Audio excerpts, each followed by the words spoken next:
guys, welcome back to Let's Code a Windows Store app. Today I'm going to use Expression Blend to start working on the design of the game. At this point it's only a simple grid, and it would be great if to have some more game-like feel to it. So let's start by opening the project in Blend.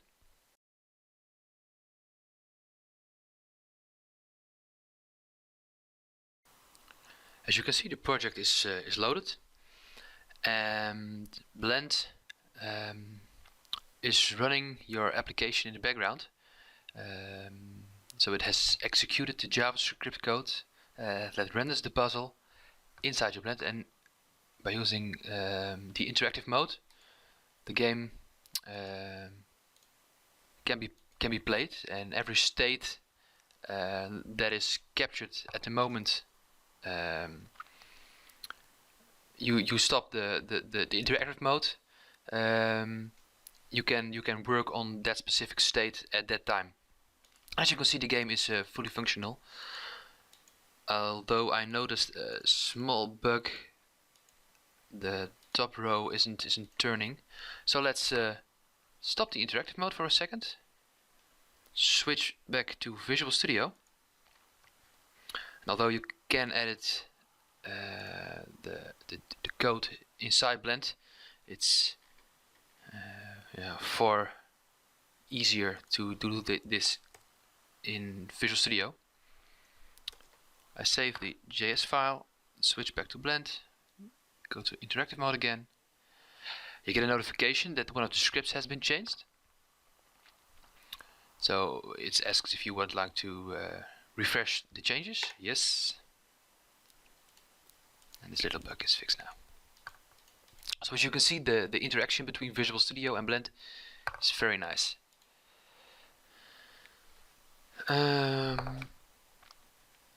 So let's start by looking at the DOM for a second. At this point there's only a game board, the canvas in the body. So I would like to create a grid with a grid column with the game board inside that. So it's very easy to do that. You can group into a div. So this will be our row. Do it again for the grid. Now we can extend the grid on a later point, add more UI to it for the score, the time, a title, maybe some menu, whatever. At this point this will be enough. I usually start working with inline styles.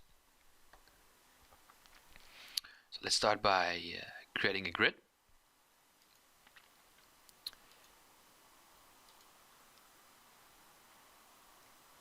Let's see, inside the display you can, if you know what you're looking for, you can search for display, for example.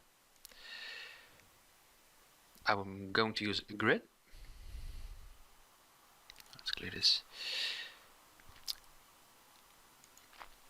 And for this grid I would like to have 2 columns at this point and 2 rows.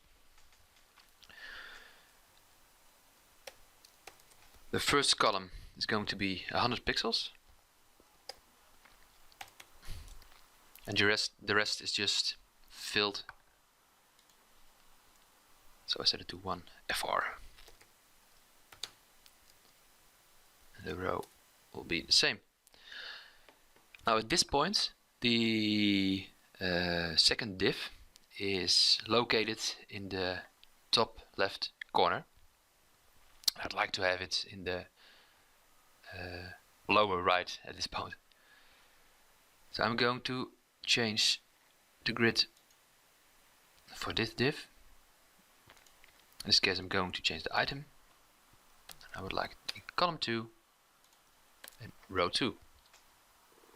As you can see at this point, the canvas is starting to go outside the window.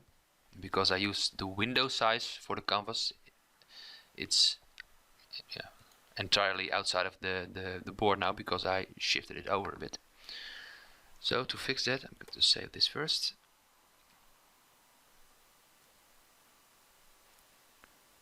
Switch over to Visual Studio.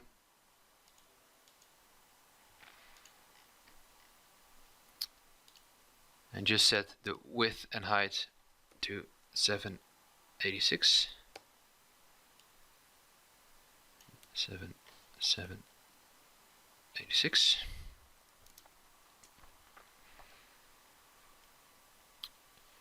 And let's refresh. It's starting to look a bit better. The canvas is now its own size. It's a bit outside, and I would like to have some more space around the canvas. Let's play a little bit with the width.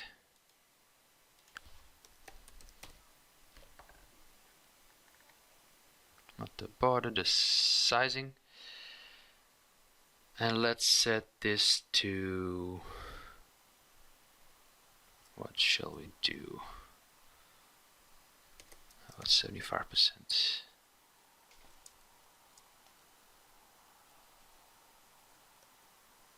50%. And because I only have set the width, the height is scaled to keep it squared. And that's not what I want. It's squared. So well, at this point it's nice. And if you go to the device panel, you can change the size, the virtual design size of the working area. So you can try out different layouts. At this point, I think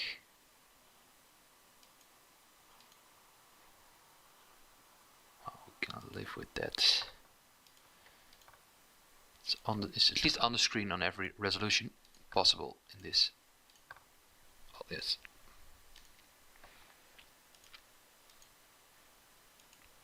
Right.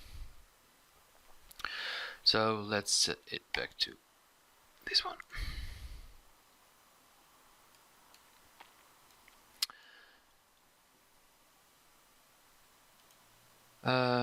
You can also change the way the application is behaving when it's in edge modus. Scaling at this point. Well, we have to fix this in a later episode, I guess, to have it playable. For now, we'll keep it this way.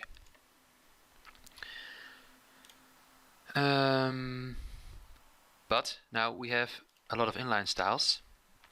And I would like to move these over to the CSS styles.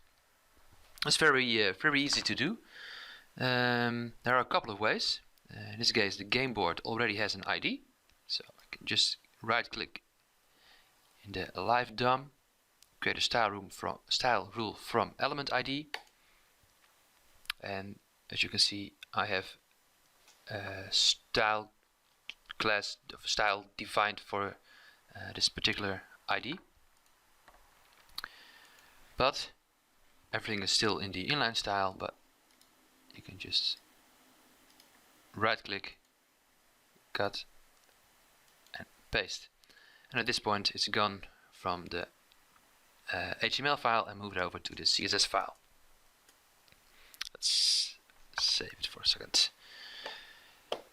Another way to do is, let's try it on the second div. Just cut. As you can see, the CSS is removed. Going over to this one and just paste, and it's automatically creating a new style. Let's call it this class game area. You see now the style isn't applied automatically, so I have to do that by hand. Just right click, add existing class, game area, and it's back the way it was. A third way is by right clicking in the DOM and add a new class. Let's call it grid. And again, I have to move this over to the grid class, paste. So we have the HTML is clean again. It's got a grid, a game area, and a game board. And it's all inside the CSS. So let's save this.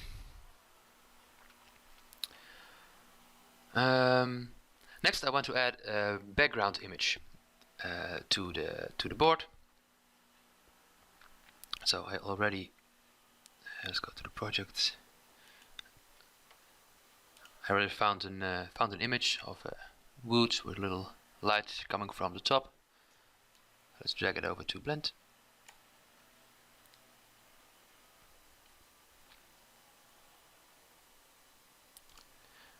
Now Blend always adds new files to the root of the project, so we have to cut and paste this to the image folder.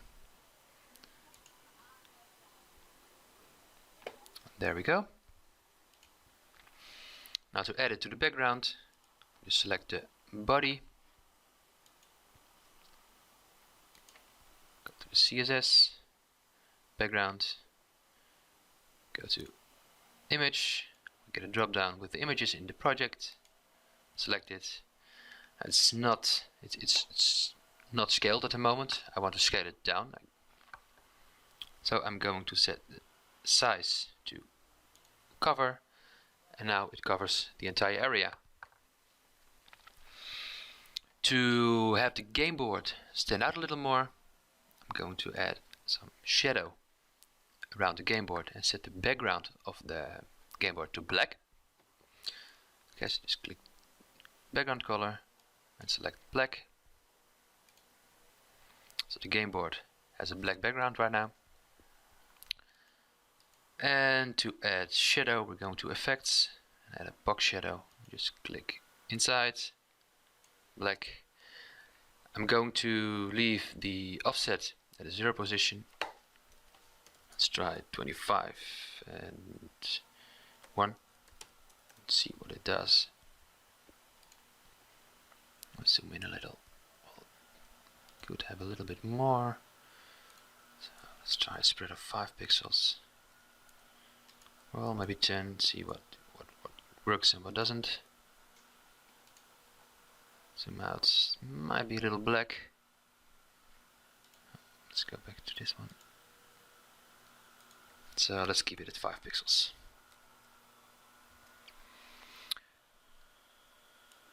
You can run the application from Blend also. So I'm going to set it to the simulator so you can see what is going on. I'm going to hit F5. As you can see, the project is going to be built, and when it's done, it runs inside the simulator. The game is still functioning, but it's starting to look a lot more like a game right now.